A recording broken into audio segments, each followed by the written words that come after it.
ಓಂ ಶಾಂತಿ. ನಮ್ಮ ಚಾನೆಲ್ ವಿಡಿಯೋಗಳ ಹೆಚ್ಚಿನ ಮಾಹಿತಿಗಾಗಿ ಸಬ್ಸ್ಕ್ರೈಬ್ ಬಟನ್ಗೆ ಕ್ಲಿಕ್ ಮಾಡಿ ನಮ್ಮ ಚಾನೆಲ್ಗೆ ಸಬ್ಸ್ಕ್ರೈಬ್ ಮಾಡಿ. ಈ ವಿಡಿಯೋ ಇಷ್ಟವಾದಲ್ಲಿ ಲೈಕ್ ಮಾಡಿ, ಶೇರ್ ಮಾಡಿ ಹಾಗೂ ಕಮೆಂಟ್ ಮಾಡಿ. ಆತ್ಮದರ್ಶನ. ಆತ್ಮಸ್ಥಿತಿ, ಆತ್ಮಶಕ್ತಿ, ಯೋಗ, ಸ್ಥಿರತೆ, ವಿಜಯ. ಅಧ್ಯಾಯದ ಗುರಿ ಆತ್ಮಸ್ಥಿತಿ ಅಂದರೇನು ಎಂಬ ಸ್ಪಷ್ಟತೆ. ಸ್ಥಿರ ಆತ್ಮಸ್ಥಿತಿಯಲ್ಲಿ ಹೇಗೆ ಇರಬೇಕು, ಆತ್ಮಶಕ್ತಿಯನ್ನು ದಿನನಿತ್ಯ ಬಳಸುವ ವಿಧಾನ, ಆಳವಾದ ಅನುಭವ ಯೋಗ. ಆತ್ಮಸ್ಥಿತಿ ಅಂದರೇನು? ಮುರಳಿ ಬೆಳಕು, ಮುರಳಿ ಮಾತು. ಮಕ್ಕಳೇ, ನಿಮ್ಮ ಸ್ಥಿತಿ ಶ್ರೇಷ್ಠವಾದಾಗ ನಿಮ್ಮ ಕ್ರಿಯೆ ಸ್ವತಃ ಶ್ರೇಷ್ಠವಾಗುತ್ತದೆ. ಆತ್ಮಸ್ಥಿತಿ ಅಂದರೆ ನಾನು ಯಾರು ಎಂಬ ಸ್ಪಷ್ಟ ನೆನಪು, ಶರೀರ ಭಾವದಿಂದ ದೂರ, ಶಾಂತ, ಸ್ಥಿರ, ಶಕ್ತಿಶಾಲಿ ಸ್ಥಿತಿ. ಸ್ಥಿತಿ ಬದಲಾದರೆ ದೃಷ್ಟಿ ಬದಲಾಗುತ್ತದೆ. ದೃಷ್ಟಿಯಿಂದ ವೃತ್ತಿ, ವೃತ್ತಿಯಿಂದ ಕ್ರಿಯೆ. ಆತ್ಮಸ್ಥಿತಿ ಏಕೆ ಕಳಚುತ್ತದೆ? 3 ಕಾರಣಗಳು. ಹೆಚ್ಚು ಶರೀರ ಸಂವಹನ, ಅನಾವಶ್ಯಕ ಚಿಂತನೆ, ತಂದೆಯ ನೆನಪು ಕಡಿಮೆ. ಮುರಳಿ ಹೇಳುತ್ತದೆ, ನೆನಪು ಕಡಿಮೆ ಆಯಿತೆಂದರೆ ಸ್ಥಿತಿ ಕಳಚುತ್ತದೆ. ಆತ್ಮಶಕ್ತಿ ಯೋಗ ಅಂದರೇನು? ಆತ್ಮಶಕ್ತಿ ಯೋಗ ಆತ್ಮಸ್ಮೃತಿ, ತಂದೆಯ ಸಂಪರ್ಕ, ಶಕ್ತಿ ಅನುಭವ. ಇದು ತಪಸ್ಸು ಅಲ್ಲ, ಇದು ಒತ್ತಡ ಅಲ್ಲ, ಇದು ಸಹಜ ಸಂಪರ್ಕ.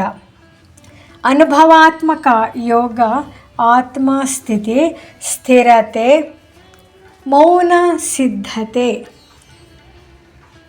ಕುಳಿತುಕೊಳ್ಳಿ, ಕಣ್ಣು ಅರ್ಧ ಮುಚ್ಚಿ, ಉಸಿರಿಗೆ ಗಮನ ಬೇಡ, ಚಿಂತನೆ ನಿಧಾನ. ಆತ್ಮಸ್ಮೃತಿ. ಒಳಗಡೆ ಹೇಳಿಕೊಳ್ಳಿ, ನಾನು ಈ ದೇಹವಲ್ಲ, ನಾನು ಬೆಳಕಿನ ಆತ್ಮ, ಲಲಾಟದ ಮಧ್ಯದಲ್ಲಿ ಶಾಂತವಾಗಿ ಪ್ರಕಾಶಿಸುತ್ತಿದ್ದೇನೆ. ಅನುಭವಕ್ಕೆ ಬಿಡಿ. ಆತ್ಮಸ್ಥಿತಿ, ನಾನು ಶಾಂತಿ ಸ್ವರೂಪ, ನಾನು ಪವಿತ್ರತೆ ಸ್ವರೂಪ, ನಾನು ಶಕ್ತಿ ಸ್ವರೂಪ. ಪ್ರತಿ ಗುಣವನ್ನು ಅನುಭವಿಸಿ, ಜಪಿಸಬೇಡಿ. ತಂದೆಯ ಸಂಪರ್ಕ, ನೆನಪು, ಯೋಗ.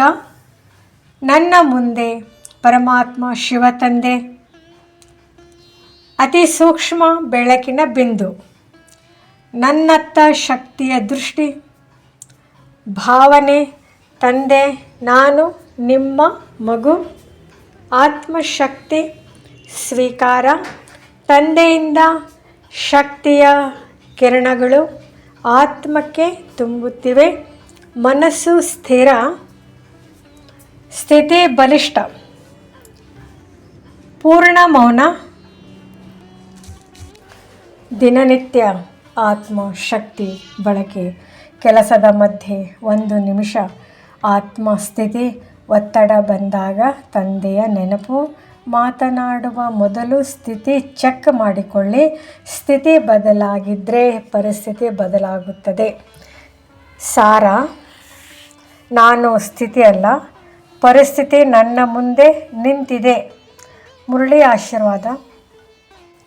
ಸ್ಥಿತಿಯಲ್ಲಿ ಸ್ಥಿರ ಆಗಿರುವವರು ಸದಾ ವಿಜಯಿಗಳಾಗುತ್ತಾರೆ. ಓಂ ಶಾಂತಿ.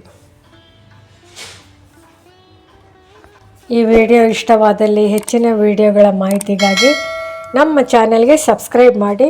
ತಮಗೆ ವಿಡಿಯೋ ನೋಟಿಫಿಕೇಷನ್ ಸಿಗ್ತಾ ಇರುವುದು